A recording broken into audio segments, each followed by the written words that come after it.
Ja queden dos partits de Lliga, dos partits contra rivals molt complicats que s'estan jugant la promoció d'ascens, però nosaltres hem de competir fins a l'últim partit i acabar la Lliga el millor possible i el més a dalt possible.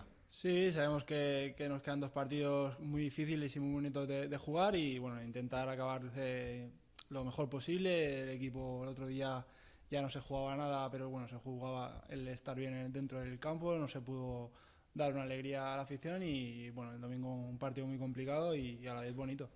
Sí, farem una miqueta de jutges de la Liga, però crec que a final de temporada la classificació fa justícia i si nosaltres guanyem a ells no deixaran de ficar-se al playoff per culpa nostra. Bueno, pues ya que nosotros no hemos podido estar a la altura de ellos, pues si tenemos que ser jueces de la liga, pues algo especial por el tema de que nosotros vamos a ir allí a ganar y nosotros no tenemos que depender de que si ellos están jugando más que nosotros, pero ya te digo que un partido diferente.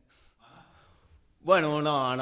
Va passar la setmana ràpida. Sí que el diumenge allà veient el partit a la grada tenia ganes de jugar, però bueno, aquesta setmana s'està fent curta i amb moltes ganes de que arribi el diumenge. Bueno, a nivel personal, la verdad que no empecé contando mucho con el míster. Al final, bueno, le he demostrado que podía jugar en el Badalona y nada, la verdad que contento porque el equipo está salvado, que era lo importante, que era el objetivo principal de la temporada, que bueno, luego sí que colectivamente podríamos haber tirado un poquito más para arriba y bueno, un poquito regular en el sentido este.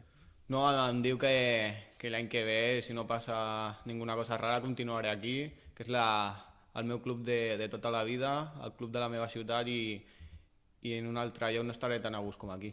Bueno, yo sinceramente, pues seguramente yo dentro de mí quiero seguir aquí, pero bueno, esto no depende solo de mí, depende bueno, de todo un poco y nada, esperar cuando llegue el momento y decidir cuál es la mejor opción.